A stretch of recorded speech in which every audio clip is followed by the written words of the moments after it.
can continue our series of studies on the man named Joshua and the book named after him as he took over the government of Israel from Moses and began to lead Israel into a whole new quality of life. Geographically lived in the land flowing with milk and honey. We've seen how this metaphorically speaks of the higher quality of life that God calls us to. And we're gaining week by week, I think, some principles which we can apply to our lives to become better equipped to live the life that God calls us to live here in the 1980s. But we're in the 13th century BC right now, and Joshua has just led the children of Israel across the Jordan River, repeating for this new generation the miracle that Moses had performed for them by the power of God 40 years before. And the morale in the camp was very, very high at this point as the people saw the power of God revealed in the parting of the waters. Before they ever tried to cross the river, you see in chapter 2, verse 24, that spies returned from Jericho with a very encouraging word. In Joshua chapter 2, verse 24, the spies say to Joshua, "Surely the Lord has given all the land into our hands, and all the inhabitants of the land, moreover, have melted away before us." Chapters 3 and 4 record the crossing of the river Jordan, and now we're in chapter 5. And verse 1 says that it came about when all the kings of the Amorites who were beyond the Jordan to the west, way up in the hills, and all the kings of the Canaanites who were by the sea, down in the flatlands, heard how the Lord had dried up the waters of the Jordan before the sons of Israel until they had crossed, that their hearts melted, and there was no spirit in them any longer because of the sons of Israel. Well, as the hearts of the Canaanites melted, the hearts of the Israelites grew strong. They grew in confidence daily as they realized that there was really nothing stopping them from going out and inhabiting this land and living in its abundance. As the spirit of the men of Canaan melted within them, it says there's no spirit any longer. The morale or the spirit of the people of Israel increased day by day. And you can believe as they stood there on the right side, that is the correct side, that is the left side, the west side of the Jordan River, with Jericho just ahead of them, that they were just waiting for the word from Joshua, "Charge," and off they would have gone, picking up their spears and their swords and going to conquer the land. So Israel waited for a word from Joshua, and of course Joshua waited for a word from the Lord. He was waiting in anticipation for the moment when God would say, "Pick up your sword, pick up your shield, and off you go, conquer Jericho." But God's ways are not our ways. And very often the very thing we hear from God is exactly opposite to the kind of thing we thought we should hear. They thought they were ready to do battle. They were ready to go in and make the best of it. And God did not say, "Pick up your sword and fight." He said instead, in verse 2, "Make for yourself flint knives and circumcise again the sons of Israel the second time." Flint knives because circumcision was an archaic rite dating back to the days of their great forefather Abraham, back before the Bronze Age and the Steel Age when they used flint for any kind of weapons. He says, get yourself an archaic old knife and get on with the rite of circumcision. Now the next verses, which we will not read for the sake of time, just explain why this was necessary. Over and over it beats on this same theme to make sure no one misses the point. The immediate fathers of the sons of Israel, this generation, had been circumcised, but they'd all died in the wilderness. And this generation had not been circumcised. It was amazing to think about it. I think you pick up some of the wonder of it in the narration as over and over again the author, whether it be Joshua or someone else, says, here's how it happened, this amazing thing, that all the people of God needed this circumcision, this little bit of surgery. And nevertheless, it happened. And it was necessary. We're going to look this morning at the significance of circumcision and see what in the world it has to do with us and what in the world it had to do with these people at this particular time. We'll look at the real meaning or the ultimate significance of circumcision. But before we do, we better think firstly of the immediate significance of circumcision. Here was a great army of men, 600,000 men or so, replacing the 600,000 who had died in the wilderness, all of them under 40 years of age. They were all strong and in the peak of manhood, ready to fight. Their morale was now in place. Their hearts were strong. They were ready to go. And God puts them through a little rite, which renders them weak and wounded and helpless for a number of days. After the explanation of why it was necessary, we come to verse 8, which is, I think, almost humorous. It came about, it says, when they had finished circumcising all the nation, that they remained in their places in the camp until they were healed, literally until they were revived.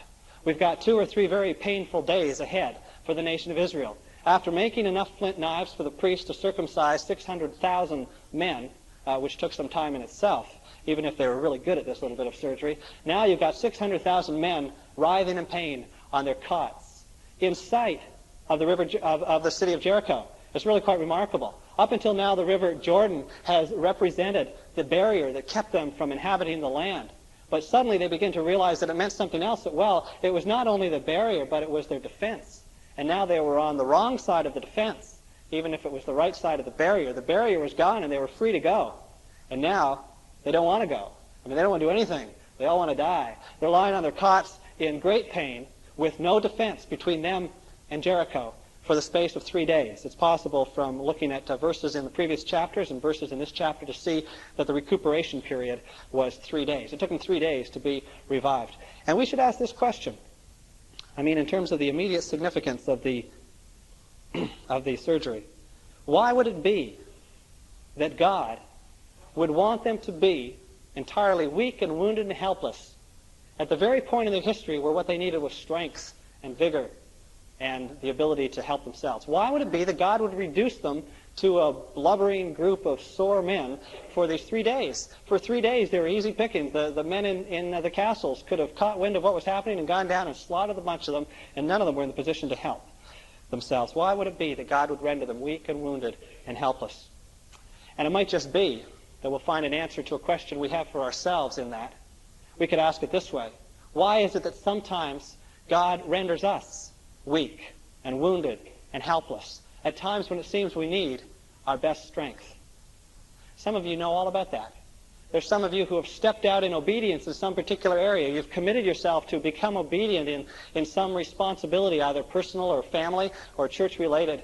And at the time when you make your step forward, suddenly you find yourself feeling very helpless, very weak, perhaps in some sense, perhaps emotionally wounded.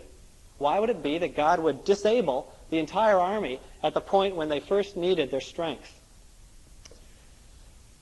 Well, that's a real good question, isn't it? Let's see if we can look on and find the answer to that. We'll find some other things, too, as we go. We'll see something about the significance of circumcision, what it means to us as New Testament believers, and I think there we'll find the answer to our question. If you're weak, wounded, or helpless this morning, there's an answer from God's Word for you. Verse 9, then the Lord said to Joshua. The then reflects verse 8, that they waited in their places in the camp until they were healed or recuperated. And now after 3 days, the men were all feeling themselves again. And it was then that the Lord said to Joshua, today I have rolled away the reproach of Egypt from you. So the name of that place is called Gilgal to this day. Gilgal means rolling. And they called it rolling because God said, today I have rolled away the reproach of Egypt from you. If you were to read the entire chapter back in verse 3, you'll see that before they called it Gilgal, they called it Gibeath Haraloth, which meant mountain of foreskins. Very graphic, but kind of gross name for a place. And eventually the foreskins all decomposed, and it was no longer a hill of foreskins. The place became renamed Gilgal, because God said, today I have rolled away the reproach of Egypt from you. Now, on this particular point, the Bible scholars I consulted are divided. There are those who see the reproach of Egypt as a reference to an outward thing, and there are those who see it as an inward thing. So let's examine these two views, and you can take your pick. The people who see the reproach of Egypt as an outward thing understand the reproach of Egypt to mean the reproach felt by the Egyptians, the reproach of the Egyptians. They mean the scorn and the ridicule with which the Egyptians spoke of Israel. For 40 years, Israel had been wandering around sheepishly in the desert with no place to go. They couldn't go back to Egypt, or they didn't want to when they were thinking about it rightly, and they couldn't go on to the land of milk and honey because God would not take them there. So for 40 years, they were wandering around in a homeless sort of state. And Egypt, who had seen them leave the country 40 years before, held them in great contempt. They held them in ridicule and scorn. They reproached Israel for being the children of God. And some Bible scholars say that what God is saying here is that I brought you into the promised land. Now no one can laugh at you again. I've done what I said I would do. I've accomplished the miracle that I first spoke of to Moses. The children of Israel, slaves in Egypt, are now free men, more or less, in Canaan. The reproach has been rolled away. The reproach felt by the Egyptians for the Israelites has been rolled off the backs of the Israelites. That's what some people say. Other people think of the reproach in an inward sense. They don't think of the reproach as that reproach felt by the Egyptians. They think of the reproach as the reproach felt by Israel. And they think then not of the ridicule and the scorn of the Egyptians, but they think of the contamination, the pollution, the corruption felt by Israel. Because 400 years of slavery in Egypt had had its effect, and the people were entirely corrupted. They no longer found it a natural or a right thing to worship one God. They were still bent on worshiping a number of gods, as their Egyptian slave owners had done. They were contaminated by Egypt and their long-standing presence in Egypt. And some Bible scholars say, well, when the circumcision was performed, then no longer was Israel contaminated by their being in Egypt. Now they were free to be the people God called them to be. So we have a sort of fork in the road. There's very good scholars on one side of the issue and very good scholars on the other. And what are us ordinary folks going to do? Well, let me stand solidly in Christian Missionary Alliance tradition and say that I like them both. And I think they're both right. Because there was that outward aspect to it. Certainly they were held in contempt by the Egyptians, but certainly there was an inward reproach, a contamination that was in fact the whole problem. And as we read the scriptures closely and study the significance of this little surgery called circumcision, we see that there was both outward and inward significance, and that the reproach could be a reference to what was going on outwardly just as much as a reference to what was going on inwardly. So let's look now for the next few moments at the significance of circumcision and what circumcision meant, and see how by circumcising the people of God, even though it rendered them weak and helpless, God rolled away their reproach. First of all, we'll think about the outward significance. The physical significance of circumcision.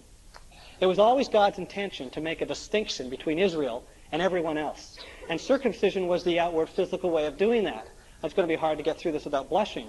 But circumcision made every male a distinctly different looking person than every other male in the world. Circumcision marked an Israelite male as distinctly different from the rest of the world. And that was like God's plan for every aspect of their lives. In Exodus chapter 8, when God was still hardening Pharaoh's heart and performing all those wonders among the Egyptians, at one point he says to Moses, I will put a division between my people and your people. He says to Pharaoh, I will put a division between my people and your people. Tomorrow this sign will occur. God had been doing that consistently throughout, always making Israel different than Egypt. It was God's intention that God's people seemed different. And for 40 years, you see, the difference had not been there. Not only physically were the people uncircumcised, but in every other outward way, the distinction was kind of blurred.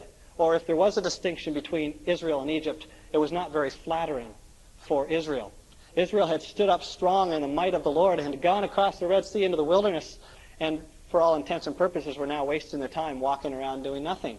Sure, they had miraculous food and miraculous drink, and their clothes did not wear out, but they weren't doing what they went out to do. It was never their intention to live permanently in tents in the wilderness. No one would intend to do that. The distinction that God was making between Israel, his people, and all the other people was unflattering.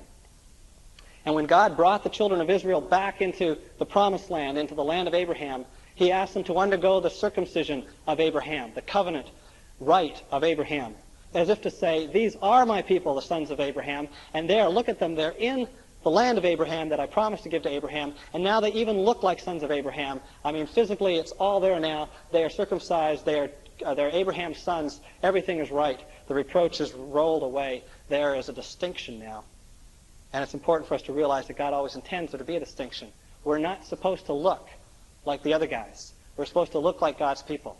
Not physically, for Christians, but we are supposed to look very different. We'll see that as we study the New Testament application to this. All right, so the children of Israel are in Abraham's land, and the first thing God calls them to do is start acting the part, looking like sons of Abraham. And so the first step was to get things physically right and to be circumcised. But circumcision always had an inward significance. And here we side with those scholars that say that the reproach was inward. The reproach was the contamination that Israel picked up as slaves in Egypt all those years. Well, I could point out to you, for example, Deuteronomy chapter 9. Some of you will want to turn with me there. Others, you'll be happy to have me read it to you.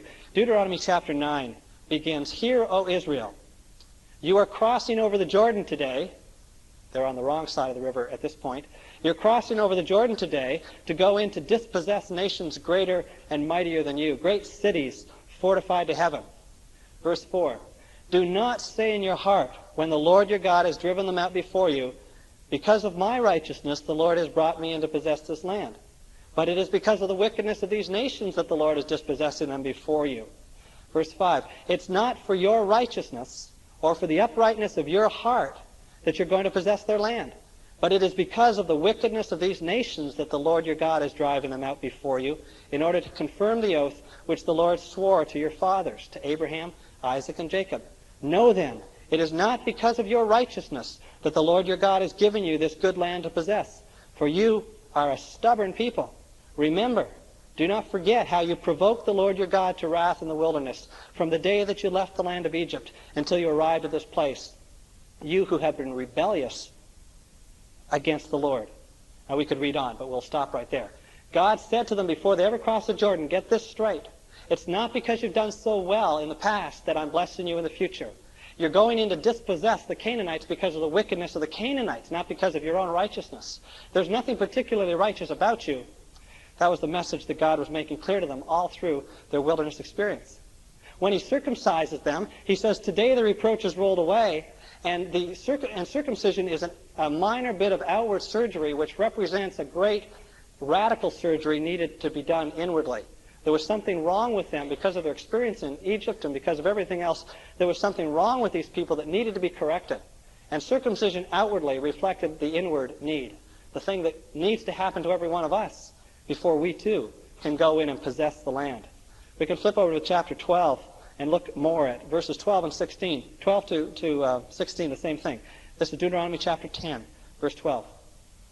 And now, Israel, what does the Lord your God require from you but to fear the Lord your God, to walk in all his ways, and to love him, and to serve the Lord your God with all your heart and with all your soul, and to keep the Lord's commandments and his statutes which I command you today for your good? Behold, to the Lord your God belong heaven and the highest heavens, the earth and all that is in it. Yet on your fathers did the Lord set his affection to love them, and he chose their descendants after them, even you, above all people, as it is this day. Here it comes. Circumcise then your heart, and stiffen your neck no more. At this point, the children of Israel were not circumcised. These are the same people who are about to cross over. Deuteronomy means second statement. It's a second statement of everything that's happened to date, and it was stated just before they crossed. So this is the same crowd that we're looking at now on the other side of the river. And they were uncircumcised. But what God says to them is, circumcise your hearts. He's not worried about the outward as much as the inward. He's not concerned about what was wrong with them physically as much as he was concerned with what was completely wrong with them spiritually or inwardly. He was saying, here's what I give you to do. Fear me and obey me with your whole hearts. And then he says, but I know just now that you haven't got the heart to do that. Your heart will not allow you to follow me with the whole heart. So fix your heart. Figuratively speaking, circumcise your heart. Circumcision does speak of an inward need, a heart need. In fact, the case is true for every one of us who wishes to draw near to God. If we wish to draw near to God, we've got to realize first that radical heart surgery is necessary in a figurative sense. We need our hearts changed so that we can begin to obey God. Over and over again, the message is given to the children of Israel. You want to be my people, and I call you to be my people. But you don't really want to be my people because you don't have the heart for it. And over again, Israel's history illustrates that fact. That when a person sets his heart on being a person of God, he soon finds out that his worst enemy is himself. That something within him prevents him from being what God calls him to be. And the rite of circumcision was an outward way of demonstrating the inward need for some sort of radical surgery that would set everything right. Now, outwardly, the reproach was rolled away. They were geographically right where they're supposed to be, in the promised land of Abraham. And so they were made to look the part. They were circumcised as Abraham, their forefather, had been. Inwardly, the need was not resolved. It was just stated. Their hearts needed to be corrected. Their hearts needed to be made right. Their hearts needed surgery before they could be the people of God. Inwardly, the problem was not resolved. It was simply stated. And yet it was resolved to the point that God is able to say, today I've rolled away the reproach of Egypt from you. So we understand why they had to be circumcised. They were Abraham's people, and that's what Abraham's people did. It was time to get on with it now and to participate in all the privileges of being the sons of Abraham. We understand now why they needed to be circumcised. The question remains still, why now? Why was it that at this point, when they just crossed the river and were just about to attack Jericho, why now did they have to go through the necessary 3 days of crippling pain, the 3 days of complete physical helplessness? Well, a very practical explanation comes to us from verse 10. It's not the whole story, but it's a beginning to answer the question. Verse 10 of Joshua 5 says, "While the sons of Israel camped at Gilgal, they observed the Passover on the evening of the 14th day of the month on the desert plains of Jericho." Now, we were told earlier in another chapter that they came across on the 10th day.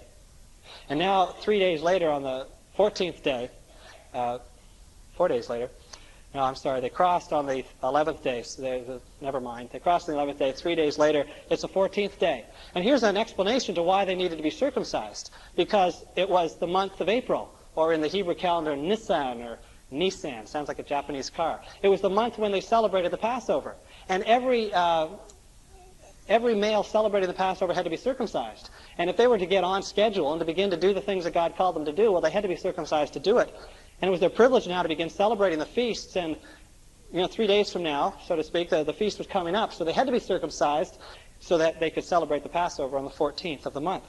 And so they celebrated the Passover for the second time it was ever celebrated. The only other time they celebrated it was when it was initiated back in Egypt. And the angel of death passed over the houses where blood was sprinkled on the doorposts and the lintels. The Passover was a commemoration feast commemorating the miraculous deliverance that God was about to perform upon his people.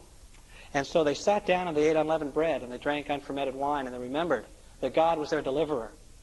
And now we're getting close to why God allowed them to feel helpless. But we haven't really answered the question.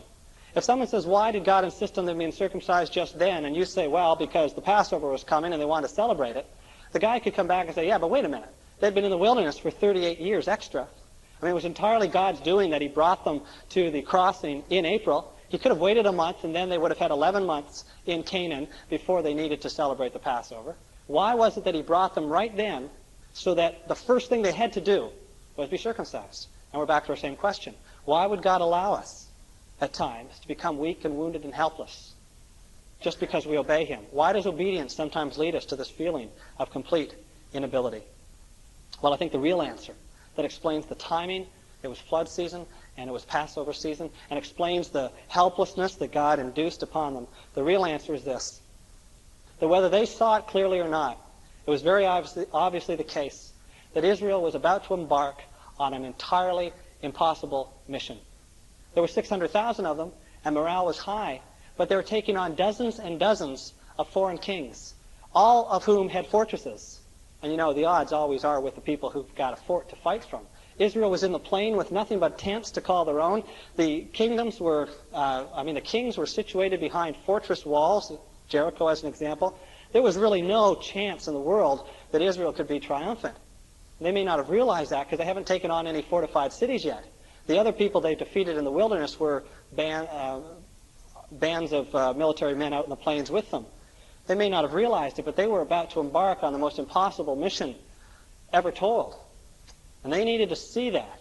They needed to understand that their one hope of survival and their one hope of victory was that God would take the battle into his own hands and do all the fighting for them. And so for 3 long, painful days, they writhed on their cots, weak, wounded, and helpless. And God allowed that helplessness to sink deep into their minds so that they'd see just how helpless they were anyway. I mean, they were helpless even when they felt strong and spunky, helpless to do what God had called them to do. Their only chance against Jericho and Ai and all the other cities beyond was that God would fight the battle. And they needed to realize that. So God brought them to a point where for 3 long days they felt entirely helpless, that they'd catch on to the fact that they needed God's help to accomplish the victory. Circumcision is outdated. It's gone the way of the dodo bird. It no longer has application to believers. I say that very clearly and emphatically. Read Galatians if it seems a little too strong. Paul makes the point very clearly there. But what it represents to us has very real and necessary ramifications. And I want to show you briefly that the New Testament equivalent to circumcision says the very same 2 things, the inward and outward thing, and brings us to the very same point. The New Testament equivalent is baptism. And here again we find ourselves the week before a baptism service speaking of this New Testament rite. Baptism has an outward significance, as circumcision does. It's intended to make a difference between God's people and everyone else. So that when you consent to be baptized, you're going on record as saying, I don't belong out there anymore. Now I belong in there. Spiritually speaking, the Bible speaks of how we are baptized into the body, into the church. We become a part of the church and no longer a part of the world through baptism. Again, it was always God's intention that we look different than everyone else. In many cultures, even in this culture, in some denominations, to be baptized is to lose all of your family ties and all of your associations with your friends back home. You know, if a Muslim or a Jew consents to be baptized as a Christian, that's it. He's disowned and dishonored and no longer considered to be a part of his family. The same holds true in other circumstances with even some Christian denominations. Baptism is meant to disassociate us from everyone else by associating us with Christ. It's the way, the biblical way, to make the difference. It was never God's intention that we look like everyone else. So in this case, for a few moments at least, we're supposed to look wet, baptized. We are the ones who've gone forward and obeyed God through this rite. The New Testament speaks of baptism as the good confession. We studied this in our last baptism service, if you go back that far. 1 Timothy talks about the good confession and compares the good confession a baptized person goes through with the good confession of Christ before Pontius Pilate. Christ confessed two things before Pontius Pilate. I am the King of the Jews. My kingdom's not of this world. And when a man is baptized, he makes that same confession. Jesus Christ is my King. I belong to a kingdom not of this world. I no longer belong to this world. Baptism is to be the distinguishing mark of the believer. It has that same outward significance. And it has the same inward significance as circumcision. Circumcision outwardly, remember, represents the inward need. And baptism resolves that inward need. Through baptism we say, I give up. They're right. My heart is unwilling and uncooperative. My heart is disobedient, and I'll never be an obedient Christian on my own. I deserve to die. And the pastor says, right, and buries you in the water. And then Christ breathes new life into you through faith. And the pastor pulling you up out of the water to live a whole new life is symbolic of that. Baptism speaks of the way God resolves the need that circumcision speaks of, the need for a whole new heart, the need for a whole new life. So in Galatians we read Paul saying, circumcision, uncircumcision, they're nothing. All that matters is a new creation. All that matters is that we're made new. Standing up to be baptized is standing up to declare yourself quite helpless to save yourself, and so in need of a whole new life breathed into you through the Spirit of Christ. And so we see something like the immediate significance of Israel enacted in our own life. In fact, the principle is the same.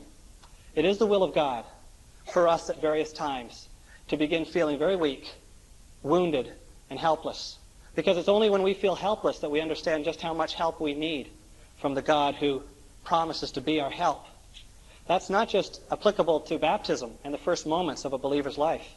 It applies over and over again. And I want to encourage you, if through your obedience to God you're feeling a little helpless, or maybe a lot helpless and weak, or even spiritually or emotionally or physically wounded, that's not a bad thing. Israel was never stronger than when all of the soldiers were writhing in agony on their cots. They didn't have a chance of winning, but then they never had a chance of winning anyway. But because of the circumcision, they were in obedience to God. Their chances were never better than when they were thoroughly obedient. In fact, except when they were thoroughly obedient, they had no chance at all.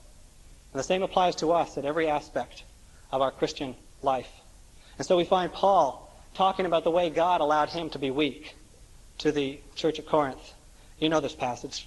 He came to God with a particular need he referred to as his thorn in the flesh. He couldn't go on with this particular problem, whatever it was.